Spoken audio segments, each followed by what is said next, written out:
Hi hello ನಮಸ್ಕಾರ, ಎಲ್ಲರೂ ಚೆನ್ನಾಗಿದ್ದೀರಲ್ವ? ಇವತ್ತು ಎಲ್ಲಿ ಬಂದಿದ್ದೀನಿ ಅಂದರೆ ನೆಲಮಂಗಲಕ್ಕೆ ಬಂದಿದ್ದೀನಿ. ನೆಲಮಂಗಲದಲ್ಲೇ ಲೀಲಾವತಿ ಅವರ ದೇಗುಲದ ಹತ್ರ ಹೋಗ್ತಿದ್ದೀವಿ. ಯಾಕಂದರೆ ಇವತ್ತು ಲೀಲಾವತಿ ಅವರದ್ದು 89ನೇ ವರ್ಷದ ಹುಟ್ಟು ಹಬ್ಬ ಸಂಭ್ರಮ ನಡೀತಾ ಇದೆ. ಬನ್ನಿ ಮತ್ತೆ ನಾವು ಹೋಗೋಣ. ಅದಕ್ಕೂ ಮುಂಚೆ ಹೊಸದಾಗಿರಲ್ಲ ಈ ವಿಡಿಯೋ ನೋಡ್ತಿದ್ರೆ ಲೈಕ್, ಶೇರ್, ಸಬ್ಸ್ಕ್ರೈಬ್ ಮಾಡಿ. ಬನ್ನಿ ಸೆಕ್ರೆಟರಿಯಾಗಿ ನಾವೆಲ್ಲರೂ ಇವತ್ತು ಅಮ್ಮವರ ಬರ್ತ್ಡೇಗೆ ಬಂದಿದ್ದೀವಿ. ಇಲ್ಲಿ ಏನು ಹೇಳಕ್ಕೆ ಇಷ್ಟಪಡ್ತೀವಿ ಅಂದರೆ ತಾಯಿ ಮಗ ಸಂಬಂಧ ಹೇಗಿರುತ್ತೆ ಅಂತೇಳಿ ನಮ್ಮ ವಿನೋದ್ ಸರ್ನ ನೋಡಿ ಕಲಿಬೇಕಾಗಿದೆ. ಈ ಸಮಾಜ ಕಲಿಬೇಕಾಗಿರೋದು ಇವ್ರನ್ನ ನೋಡಿ ಕಲಿಬೇಕು. ಮಕ್ಕಳುಗಳು ತಾಯಿನ ಯಾವ ರೀತಿ ನೋಡ್ಕೋಬೇಕು, ತಾಯಿ ಮಗುನ ಯಾವ ರೀತಿ ನೋಡ್ಕೋಬೇಕು, ಎಂಥ ಒಂದು ಕಷ್ಟದಲ್ಲೂ ಒಂದು ಜೋಗುಳ ಹಾಕೊಂಡು ಒಂದು ತಾಯಿ ಒಂದು ಚಿತ್ರವನ್ನು ಅಭಿನಯಿಸಿ ಅದನ್ನು ಮಗುನ ಸಾಕಿ ಇವತ್ತು ಒಂದು ಸಮಾಜದಲ್ಲಿ 10 ಜನಕ್ಕೆ ಒಂದು ಒಳ್ಳೆ ಕೆಲಸ ಮಾಡುವಂಥ ಗುಣ ಇವ್ರಿಗೆ ಕೊಟ್ಟಿದ್ದಾರೆ ಅಂದರೆ ಆ ತಾಯಿಯ ಭಾಗ್ಯ ಇವ್ರು ಖಂಡಿತವಾಗ್ಲೂ ಇವ್ರ ಆಶೀರ್ವಾದ ಎಲ್ಲ ಚಿತ್ರಗಳನ್ನು ಇರಬೇಕು. ಹಾಗೂ ಇವರಿಂದ ತುಂಬ ಜನ ಕಲಾವಿದರಿಗೆ ಅನುಕೂಲ ಆಗಬೇಕು ಅಂತೇಳಿ ನಾನು ನಮ್ಮ ಪೋಷಕ ಕಲಾವಿದರ ಸಂಘದ ಪರವಾಗಿ ನಾನು ಕೇಳ್ಕೊತಾ ಇದ್ದೀನಿ. ಇನ್ನೂ ಒಂದ್ಸರಿ ಹೇಳ್ತೀನಿ, ಈ ಸಮಾಜದಲ್ಲಿ ಈಗ ಮಕ್ಕಳು ತನಗೆ ಅನಾಥಾಶ್ರಮಕ್ಕೆ ಕೊಡ್ತಾ ಇದ್ದಾರೆ. ಅವರೆಲ್ಲರೂ ಇದನ್ನ ನೋಡಬೇಕು. ವಿನೋದ್ ಸರ್ ಅವ್ರ ಲೈಫ್ ಸ್ಟೋರಿನ ನೋಡಿ ತಾಯಿನ ಯಾವ ರೀತಿ ನೋಡ್ಕೊಬೇಕು, ಮಗ ಅದು ಸತ್ತ ಮೇಲೆ ಯಾವ ರೀತಿ ತಾಯಿನ ನೆನೆಸ್ಕೊಬೇಕು ಅನ್ನೋದನ್ನ ಇವ್ರನ್ನ ನೋಡಿ ಈಗಿನ ಸಮಾಜ ಕಲಿಬೇಕು ಅಂತೇಳಿ ನಾನು ಸಮಾಜಕ್ಕೆ ಒಂದು ಸಂದೇಶ ಕೊಡೋಕ್ಕೆ ನಾನು ಇಷ್ಟಪಡ್ತೀನಿ. ಲೀಲಾವತಿ ಅಮ್ಮವ್ರಿಗೆ, ಲೀಲಾವತಿ ಅಮ್ಮವ್ರಿಗೆ, ವಿನೋದ್ ಸರ್ಗೆ. ಇದು ಕನ್ನಡ ಚಾನೆಲ್ ಬ್ರೋ. ಇಷ್ಟೇ ಅಲ್ಲ, ಇನ್ನು ತುಂಬ ಪ್ರೋಗ್ರಾಮ್ಸ್ ಇದೆ, ತುಂಬ VIP ಬರೋರಿದ್ದಾರೆ. ಬನ್ನಿ, ಇನ್ನು ಒಳಗಡೆ ಏನೆಲ್ಲ ಪ್ರೋಗ್ರಾಮ್ಸ್ ಎಲ್ಲ ಇದೆ ನೋಡ್ಕೊಂಡು ಬರೋಣ.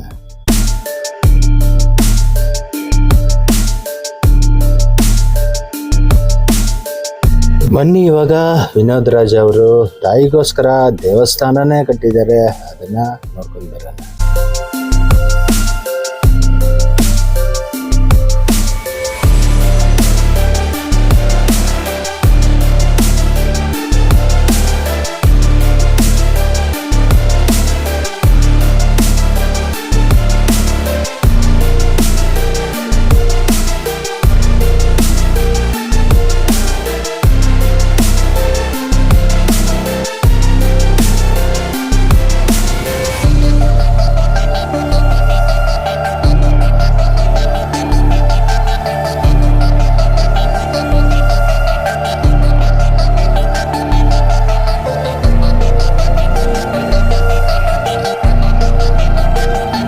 ಲೀಲಾವತಿಯರ ದೇಗುಲದಲ್ಲಿ ಪ್ರತಿದಿನವೂ 10 ಗಂಟೆಯಿಂದ 3:30 ಗಂಟೆ ಪ್ರಸಾದ ಸಿಗುತ್ತೆ. ನೀವು ತಪ್ಪದೇ ಸ್ವೀಕರಿಸಿ. ಬನ್ನಿ, ಇವಾಗ ವಿನೋದ್ ರಾಜ್ ಅವ್ರ ಹತ್ರನೂ ಮಾತಾಡ್ಸೋಣ. ಬನ್ನಿ. ಭಾವನೆನೇ ನನ್ನ ಮನಸ್ಸಲ್ಲಿಲ್ಲ. ಅವ್ರು ಬದುಕೇ ಇರ್ತಾರೆ, 100 ಕಾಲ ಅವ್ರ ಬದುಕಿ ನಮ್ಮ ಜೊತೆಲಿ ಬಾಳ್ತಾನೆ ಇರ್ತಾರೆ. ಅವರ ಉತ್ತಮವಾದ ಒಳ್ಳೆ ಮನಸ್ಸು, ದೊಡ್ಡ ಮನಸ್ಸು, ಅದನ್ನ ಹೇಗೆ ಬಿಡಿಸಿ ಹೇಳೋಕ್ಕಾಗೋದೇ ಇಲ್ಲ. ಅದರ ಉದ್ದಾಗಲ ಕೂಡ ನನಗೆ ಅಳತೆ ಮಾಡೋಕ್ಕೆ ಸಾಧ್ಯ ಇಲ್ಲ. ಅಷ್ಟು ದೊಡ್ಡ ಮನಸ್ಸು ನನ್ನ ತಾಯಿಯವ್ರಿಗೆ. ಪ್ರಕೃತಿ, ಪ್ರಾಣಿ, ಮನುಷ್ಯ ಪ್ರತಿಯೊಂದನ್ನು, ಬಂಡೆಕಲ್ಲನ್ನು ಪ್ರೀತಿಸಿದವ್ರು ನನ್ನ ತಾಯಿ. ಆ ಬಂಡೆಕಲ್ಲು ಕೂಡ ಜೀವ ಇದೆ, ಅದಕ್ಕೂ ನಾವು ರೂಪ ಕೊಟ್ಟು ಅದಕ್ಕೆ ನೆರಳು ಕೊಡಬೇಕು ಅಂತ ಯೋಚನೆ ಮಾಡಿದವ್ರು ನನ್ನ ತಾಯಿ. ಮಾತೃದೇವೋಭವ, ಪಿತೃದೇವೋಭವ, ಆಚಾರ್ಯ ದೇವೋಭವ, ಅತಿಥಿ ದೇವೋಭವ, 4 ದೇವ್ರಿಗೆ ಸಮಾನ. ನಮಗೆ ಕಣ್ಣು ಕಾಣೋ ದೇವರು, ನಡೆದಾಡೋ ದೇವರುಗಳವರು. ನಮ್ಮ ಮನೆಯಲ್ಲೇ ನಾವೇ ನಡೆದಾಡೋ ದೇವ್ರನ್ನ ಇಟ್ಕೊಂಡು ಅವರನ್ನೇ ನಾವು ಗುರುತಿಸೋಕ್ಕಾಗಲ್ಲ ನಮ್ಮ ಕೈನಲ್ಲಿ. ಕಾರಣ ಯಾಕಂದ್ರೆ ದಿನಾ ನೀವು ಇಷ್ಟೆತ್ರ ಬೆಳೆದು ದೊಡ್ಡ ಮನುಷ್ಯನಾಗಕ್ಕೆ ಅವರೇ ಅಡುಗೆ ಮಾಡಿ, ಊಟ ಬಡಿಸಿ, ಬಟ್ಟೆಗಳು ಸರಿ ಇಲ್ಲದ ಬಟ್ಟೆನ ಮಡಿಸಿಟ್ಟು ನಿಮ್ಮ ಬಟ್ಟೆನ ಅಂದವಾಗಿ ಹಾಕಿ, ತಾನು ಹರಕಲು ಬಟ್ಟೆ ಹಾಕೊಂಡು ನೀವು ಲಕ್ಷಣವಾಗಿ ಕಾಣಬೇಕು ಅಂತ ನಿಮ್ಮನ್ನು ಲಕ್ಷಣ ಮಾಡಿ ವ್ಯವಸ್ಥೆ ಮಾಡಿ ನಿಮ್ಮನ್ನು ಕಳಿಸ್ತಾರೆ. ಎಲ್ಲಿವರೆಗೂ ನೀವು ರಿಟೈರ್ ಆಗೋವರೆಗೂ ಕೂಡ ನಿಮಗೆ ನಿಮ್ಮ ತಾಯಿ ಜೊತೆಲೇ ಇದ್ದಾಳೆ, ಇಷ್ಟೆಲ್ಲ ಅವಳು ಮಾಡಿದ್ದಾಳೆ ಅನ್ನುವಂಥ ಒಂದು ಅವರ ಒಂದು ಆ ಕಾರ್ಯಾಚರಣೆನ ಮರ್ತೆ ಹೋಗ್ಬಿಡ್ತೀವಿ ನಾವು. ಆಮೇಲೆ ಗೊತ್ತಾಗುತ್ತೆ ತಾಯಿ ಅನ್ನುವಂಥದ್ದು ಏನು ಅಂತ ಹೇಳ್ಬಿಟ್ಟು. ತಾಯಿ ಕಳ್ಕೊಂಡ್ಮೇಲೆ ತಾಯಿಯ ಒಂದು ಮಹತ್ವ ಏನು ಅನ್ನುವಂಥದ್ದು ಪ್ರತಿ ಮನುಷ್ಯನದ ಅರ್ಥ ಮಾಡ್ಕೋಬೇಕಾಗಿರುವಂಥ ವಿಷಯ. ನನಗೆ ನನ್ನ ಈ 55-56ನೇ ವಯಸ್ಸುವರೆಗೂ ನನ್ನ ಜೊತೆಲೇ ಇದ್ದು ನಮ್ಮಮ್ಮ. ಹೆಚ್ಚು ಕಡಿಮೆ ನಾನು ಮಧ್ಯಮ ವಯಸ್ಸು ದಾಟಿದ ಮೇಲೆ ಕೂಡ ಆ ತಾಯಿ ಪ್ರೀತಿನ ಅಪಾರವಾಗಿ ನಾನು ಸಂಪಾದನೆ ಮಾಡುವಂಥ ಶಕ್ತಿ ನನಗೆ ಸಿಕ್ತು. ಭಗವಂತ ಅವಕಾಶ ಮಾಡಿಕೊಟ್ಟ. ನನಗೆ ಆರೋಗ್ಯ ಸರಿ ಇಲ್ಲದಿರುವಾಗಲೂ ಕೂಡ ಕೊನೆ ಕಾಲಗಳಲ್ಲಿ ನನಗೆ ಬೇಡ, ನನ್ನನ್ನು ಹಾಸ್ಪಿಟಲ್ ಅಡ್ಮಿಟ್ ಮಾಡಿಬಿಡಿ, ಮಗನ ಜೊತೆ ಮಲ್ಕೋತೀನಿ ಅಂತ ಹೇಳಿದ್ ನನ್ನ ತಾಯಿ.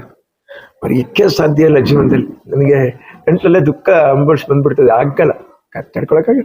ಅಂತ ಅಮ್ಮ ಮೈ ಸರಿ ಇಲ್ಲ ಅಂದ್ರೆ ನನ್ನ ಹಾಸ್ಪಿಟಲ್ ಅಡ್ಮಿಟ್ ಮಾಡಿ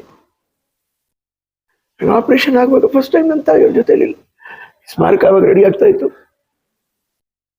ಇಲ್ಲ ಬಂದು ಆಶೀರ್ವಾದಕ್ಕೆ ಹೊರಡ್ಬಿಡ್ತೀನಮ್ಮ, ನೀನು ಬರ್ತಾ ಇದ್ದೆ, ನಾನು ಒಬ್ಬನೇ ಹೋಗ್ತಾ ಇದ್ದೆ ಹೇಳ್ಬಿಟ್ಟು ಹೋದೆ. ಆದರೆ ನಾವು ಒಬ್ಬನೇ ಇಲ್ಲ ರೀ, ನಮ್ಮಮ್ಮ ನನ್ನ ಜೊತೆಲಿದ್ದಾರೆ.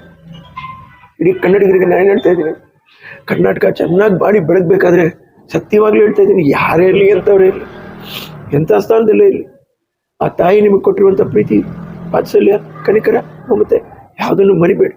ಮರೆತರೆ ನೀವು ಬೆಳೆಯೋಕ್ಕಾಗಲ್ಲ. ಯಾವ ನಾಡು, ಯಾವ ಜನತೆ ತಂದೆ ತಾಯಿನ ಗೌರವಿಸ್ತಾರೋ, ಪ್ರೀತಿಸ್ತಾರೋ ಅವ್ರಿಗೆ ನಿರಂತರವಾಗಿ ಯಶಸ್ಸಿರುತ್ತೆ. ಆ ನಾಡಿಗೂ ಕೂಡ ಅಷ್ಟೇ ಒಳ್ಳೆಯ ಹೆಸರು ಸಿಗುತ್ತೆ ಅಂತ ನಾನು 2 ಮಾತು ಹೇಳಿ ನನ್ನ ತಾಯಿಯವರು ಹುಟ್ಟಿದ ಹಬ್ಬದ ದಿವಸ ಯಾವಾಗಲೂ ಆಸೆ, ಕಲಾವಿದರ ಮೇಲೆ ತುಂಬ ಆಸೆ. ಯಾವಾಗ ಕರ್ಸ್ಬೇಕು ದಿವಸ ಅಂತ ನೋಡ್ಬಿಡಕ್ಕಂದ, ಯಾವ ದಿವಸ ಯಾರು ಇರ್ತಾರೋ, ನಾವಿರಲ್ವೋ, ಏನಿಲ್ವೋ, ಮನಸ್ಸಿಗೆ ಅನಿಸಿದ್ದನ್ನು ಕೈಕಾಲಾದರೂ ಇಟ್ಕೊಂಡು ದಯವಿಟ್ಟು ಬನ್ನಿ ಅಂತ ಕೇಳ್ಕೊಂಡು ನಾವು ಎಲ್ಲರೂ ಸತ್ಕರಿಸಿ ಪ್ರೀತಿ ಮಾಡಿಸ್ಬೇಕಪ್ಪ, ಇದೇ ಜೀವನ ಅಂತ ಹೇಳ್ಕೊಟ್ಟವ್ರು ನನ್ನ ತಾಯಿ. ಹೆಚ್ಚು ಕಡಿಮೆ ಅವ್ರ ಮಾರ್ಗದಲ್ಲಿ ನಡೆಯೋಕ್ಕೆ ನನಗೆ ತುಂಬ ಇಷ್ಟ ಆಗ್ತಾಯಿದೆ. ನನ್ನ ಮನಸ್ಸಿಗೆ ನೆಮ್ಮದಿ ಇದೆ. ನಿಮ್ಮ ಜೊತೆಲಿ ನಾನು ಇನ್ನೂ ಒಂದು ಗೋಡೆ, ನನಗೇನೋ ಒಬ್ರು ಬೇಕು, ನನಗೆ ಇನ್ನೊಂದು ಇರಬೇಕು, ಇವ್ರು ಯಾರು ಅವ್ರು ಯಾರು ಅಂತ ಕೇಳ್ಕೋಬೇಕು ಅನ್ನೋ ಭಾವನೆನೇ ಬಂದಿಲ್ಲ ನನಗೆ. ಯಾವ ಗೋಡೆನೂ ಇಲ್ಲ, ತಡೆಗೋಡೆನೇ ಇಲ್ದಿರೋ ಥರ ಆಗೋಯ್ತು ನನ್ನ ತಾಯಿಯವ್ರು ತೋರಿಸ್ಕೊಟ್ಟಿರುವಂಥ ಪ್ರೀತಿ ಮಾಡೋ ಶೈಲಿ. ಈ ಮಾತನ್ನು ನಾನು ಹೇಳಿ ಇವತ್ತು ಈ ಒಳ್ಳೆ ದಿನ ನಾನು ಇಡೀ ನನ್ನ ಕರ್ನಾಟಕದ ಅಭಿಮಾನಿಗಳಿಗೆ, ಎಲ್ಲ ಕಲಾವಿದರ ಅಭಿಮಾನಿಗಳಿಗೂ ನಾನು ವಿನಂತಿಸ್ತಾ ಇರೋದು ಏನು ಅಂತ ಹೇಳಿದ್ರೆ, ತಾಯಿನ ಯಾವತ್ತೂ ಮರಿಬೇಡಿ, ತಾಯಿನ ಯಾವತ್ತೂ ಮರಿಬೇಡಿ. ಏನು ಬೇಕಾದ್ರೂ ಕೊಡ್ಬೋದು, ಎಲ್ಲಾನು ಕೊಡ್ಬೋದು, ತಾಯಿನ ಬೆಲೆ ಕೊಟ್ಟು ಕೊಡ್ಲಿಕ್ಕಾಗಲ್ಲ. ಅವಳು ಹೋದ್ರೊಂದೇ ಅವ್ರು ಸಿಕ್ಕಲ್ಲ. ಅಮೂಲ್ಯ ರತ್ನ ಅನ್ನುವಂಥದ್ದೇನೆ ತಾಯಿ. ಇಲ್ಲಿ ಹೆಲ್ತ್ ಕ್ಯಾಂಪಿಂಗನ್ನು ನಡೀತಾ ಇತ್ತು, ಕಣ್ಣಿನ ಚೆಕಪ್, ಈ ಥರ ಹಲವಾರು ಚೆಕಪ್ಗಳೆಲ್ಲ ಇಲ್ಲಿ ನಡೀತಾ ಇತ್ತು. ಮೆಡಿಸಿನ್ ಸಮೇತ ಕೊಡ್ತಾ ಇದ್ದಾರೆ ಇಲ್ಲಿ.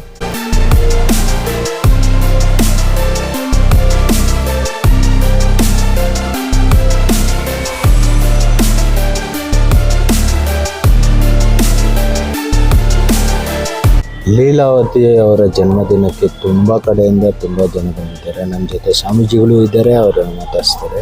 ಬನ್ನಿ ಅವರ ಹತ್ರ ಮಾತಾಡ್ಸೋಣ. ನಮಃ. ಇವತ್ತು 2ನೆಯ ಪುಣ್ಯಾರಾಧನೆಯ ನಿಮಿತ್ತವಾಗಿ ವಿನೋದಣ್ಣವರು ಎಲ್ಲ ಕಲಾವಿದರಿಗೆ ಒಂದು ವಿಶೇಷ ಸನ್ಮಾನವನ್ನು ಏರ್ಪಾಟು ಮಾಡಿದ್ದಾರೆ. ಜೊತೆಯಲ್ಲಿ ಯಾಕಂತಂದರೆ ಕಲಾವಿದರಿಗೆ ಭಾಳಷ್ಟು ಪ್ರೋತ್ಸಾಹನ ಕೊಡೋದು ಜನರಲ್ಲಿ ಕಡಿಮೆ ಆಗಿದೆ. ಆದರೆ ನಮ್ಮ ವಿನೋದಣ್ಣವರು ಎಲ್ಲರಿಗೇನಪ್ಪ ಅಂತಂದರೆ ಪ್ರೋತ್ಸಾಹನವನ್ನು ಕೊಟ್ಟು ಅವರಿಗೆ ಗೌರವಿಸಿ ಅವರನ್ನು ಪ್ರೀತಿ ಮಾಡ್ತಕ್ಕಂಥವರು ಯಾರಾದರೂ ಇದ್ದರೆ ಡಾಕ್ಟರ್ ಎಂ ಲೀಲಾವತಿಯವರು, ಅದರ ಜೊತೆಯಲ್ಲಿ ವಿನೋದಣ್ಣವರು ಅಂತಕ್ಕಂಥದ್ದನ್ನು ನಾನು ಭಾಳ ಹೆಮ್ಮೆಯಿಂದ ಹೇಳಬೇಕಾಗ್ತದೆ. ಇವತ್ತು ಅನೇಕ ಕಾರ್ಯಕ್ರಮಗಳನ್ನು ಮಾಡ್ತಾರೆ, ಆದರೆ ಈ ರೀತಿಯಾಗಿ ಕಾರ್ಯಕ್ರಮ ಮಾಡೋದು ಬಹಳ ವಿಶೇಷ ಅಂತಕ್ಕಂಥದ್ದನ್ನು ನಾನು ಹೇಳಲಿಕ್ಕೆ ಇಚ್ಛಪಡ್ತೀನಿ. ಎಲ್ಲರೂ ಪುಣ್ಯತಿಥಿ ಮಾಡಿ ಊಟ ಮಾಡಿಸಿ ಕಳಿಸೋದು ಭಾಳ ದೊಡ್ಡದಲ್ಲ, ಆದರೆ ಈ ಸಣ್ಣ ಸಣ್ಣ ಕಲಾವಿದರು ಏನು ಇದಾರಲ್ಲ ಅವರನ್ನು ಕರೆಸಿ ಗೌರವ ಮಾಡೋದು ಅದು ಭಾಳ ವಿಶೇಷ ಅಂತಕ್ಕಂಥ. ಅದು 12ನೇ ಶತಮಾನದೊಳಗೆ ಶರಣರು ಕೂಡ ಏನು ಮಾಡಿದ್ರಪ್ಪ ಅಂತಂದರೆ ಬಿದ್ದವರನ್ನು ಎತ್ತಲಿಕ್ಕೆ ಕೆಲಸವನ್ನು ಮಾಡಿದರು. ಹಾಗೆ ನಮ್ಮ ವಿನೋದನವರು ಕೂಡ ಯಾರು ತುಳಿತಕ್ಕೆ ಒಳಗಾಗಿದ್ದಾರೆ ಅಂಥವ್ರನ್ನ ಎತ್ತುವಂಥ ಕೆಲಸವನ್ನು ಮಾಡ್ತಕ್ಕಂಥದ್ದು ನಮಗೆಲ್ಲ ಭಾಳ ಸಂತಸ ತಂದಿದೆ. ಇದೇ ರೀತಿ ಇದು ಇನ್ನೂ ಕಾರ್ಯಕ್ರಮ ಯಶಸ್ವಿ ಆಗಲಿ ಅಂತಕ್ಕಂಥ ಮಾತನ್ನು ಈ ಸಂದರ್ಭದಲ್ಲಿ ಹೇಳಕ್ಕೆ ಇಷ್ಟಪಡ್ತೀನಿ.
ಗಿಡದ ಮನೆಯಲ್ಲಿ ಇದ್ರು ಅಂತ ನಿಜವಾಗ್ಲೂ ಅದೇ ಬರ್ಬೇಕವ್ರು ಇನ್ನು ಹೆಚ್ಚಿನ ಪ್ರಚಾರ ಮಾಡ್ಬೇಕು. ಇವ್ರು ಒಂದು ಜೀವನ ಪಾವನ ಆಯ್ತು, ನಮ್ಗೆ ನಮ್ಮ ಜೀವನ ಪಾವನ ಆಯ್ತು. ಕರ್ನಾಟಕ ಚಲನಚಿತ್ರ ಪೋಷಕ ಕಲಾವಿದ ಸಂಘಕ್ಕೆ, ಲೀಲಾವತಿ ಅಮ್ಮನಿಗೆ, ವಿನೋದ್ ರಾಜ್ಗೆ, ಕರ್ನಾಟಕ ಚಲನಚಿತ್ರ ಕಾರ್ಮಿಕರ ಒಕ್ಕೂಟಕ್ಕೆ. ಹಲೋ ಹಾಯ್, ನಮಸ್ತೆ, ನಮಸ್ಕಾರ. ಕೀರ್ತಿ ವೆಂಕಟೇಶ್ ಮಾತಾಡ್ತಾ ಇರೋದು. ಮತ್ತು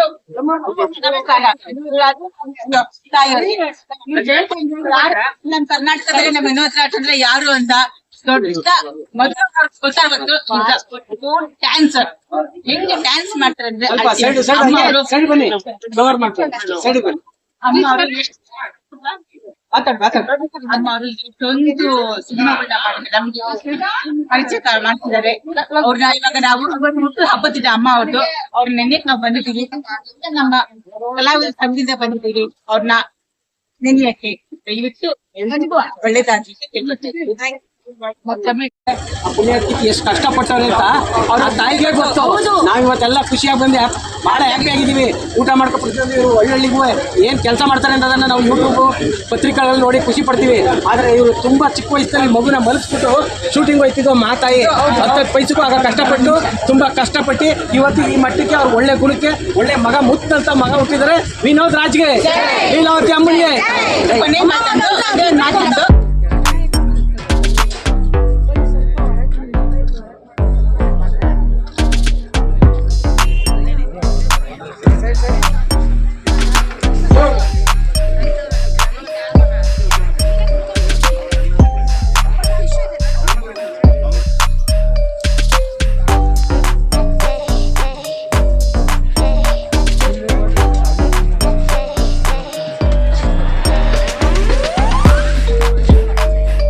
ಅವ್ರು ಮಾಡಿರ್ತಕ್ಕಂಥ ಸಮಾಜಮುಖಿ ಕೆಲಸಗಳನ್ನ ಗಮನಿಸಿ, ಬಡಬಗ್ಗರಿಗೆ ಸಹಾಯ, ಆಸ್ಪತ್ರೆ, ಪ್ರಾಣಿ ಪಕ್ಷಿ ಆಸ್ಪತ್ರೆ, ಯಾರಾದ್ರೂ ಕಷ್ಟ ಅಂತ ಬಂದ್ರೆ ಅವ್ರ ಮನೆ ಬಾಗಿಲಿಗೆ ಸಹಾಯ, ಇದಕ್ಕೆ ಹೆಚ್ಚಾಗಿ ಇನ್ನೇನು ಮಾಡಬೇಕು ಸನ್ಮಾನ್ಯ ಸಿದ್ದರಾಮಯ್ಯ ಅವರೇ?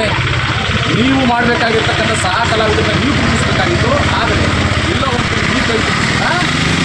ಲೀಲಾವತಿ ಅಮ್ಮನವರು ಹಾಗೆ ವಿನೋದ್ ರಾಜ್ ಇಬ್ಬರೂ ಕೂಡ ಯಾವ ರೀತಿ ನಡ್ಕೊಂಡು ಅದೇ ರೀತಿಯಲ್ಲಿ ಸಹ ಕಲಾವಿದರು ಬದುಕಬೇಕು ಅಂತೇಳಿ ತಿಂಗಳು ಮಾಸಾಸನವನ್ನು ಕಳಿಸುವಂಥ ಪ್ರಾಮಾಣಿಕವಾದಂಥ ಕೆಲಸ ಮಾಡ್ತಾ ಇರ್ತಕ್ಕಂಥದ್ದು ವಿನೋದ್ ರಾಜ್ ಅವರು ಅಂತ ತಕ್ಷಣ ಹೇಳ್ಬೋದು. ದಯವಿಟ್ಟು ಎಲ್ಲ ಗಮನದಲ್ಲಿ ಇಟ್ಕೊಂಡು ಈಗಲಾದರೂ ಸನ್ಮಾನ್ಯ ಸಿದ್ದರಾಮಯ್ಯನವರ ಮನಸ್ಸು ಕರಗಲಿ. ಡಾಕ್ಟರ್ ಲೀಲಾವತಿ ಅಮ್ಮನವ್ರಿಗೆ ಕರ್ನಾಟಕ ರತ್ನ ಮರಣೋತ್ತರ ಪ್ರಶಸ್ತಿಯನ್ನು ಕೊಡಲೇಬೇಕು ಅಂತೇಳಿ ನಾವೆಲ್ಲರೂ ಕೂಡ ಮನವಿಯನ್ನು ಮಾಡ್ಕೊಳ್ತಾ ಇದ್ದೀವಿ. ಹಾಗಾಗಿ ಏನಿವತ್ತು 89ನೇ ಜನ್ಮದಿನೋತ್ಸವ ಆಚರಣೆಯನ್ನು ಮಾಡ್ತಾ ಇದ್ದಾರೆ. ಈ ಸಂದರ್ಭದಲ್ಲಿ ನಾವು ಕೂಡ ಪಾಲ್ಗೊಂಡಿದ್ದೀವಿ. ಕನ್ನಡಿಗರ ರಕ್ಷಣಾ ವೇದಿಕೆ ವತಿಯಿಂದ ಪ್ರಾಮಾಣಿಕ ಎಲ್ಲ ನಮ್ಮ ಮಹಿಳಾ ಪದಾಧಿಕಾರಿಗಳು ಬಂದು ಸನ್ಮಾನ್ಯ ಡಾಕ್ಟರ್ ಲೀಲಾವತಿ ಅಮ್ಮನವರ ನೆನಪನ್ನು ತೆಗೆದುಕೊಂಡು ನನ್ನೂ ಕೂಡ ಒಬ್ಬ ಕನ್ನಡದ ಹೋರಾಟಗಾರರನ್ನ ಗುರುತಿಸಿ ನನಗೂ ಕೂಡ ಈ ಒಂದು ಪುಣ್ಯ ಸ್ಥಳದಲ್ಲಿ ನನ್ನನ್ನು ಕೂಡ ಸನ್ಮಾನಿಸಿದ್ದಾರೆ. ಅವರಿಗೆ ತುಂಬ ಹೃದಯದ ಧನ್ಯವಾದಗಳನ್ನ ಹೇಳಿ ನನ್ನ ಮಾತು ಮುಗಿಸ್ತೀನಿ. ಜೈ ಹಿಂದ್, ಜೈ ಕರ್ನಾಟಕ.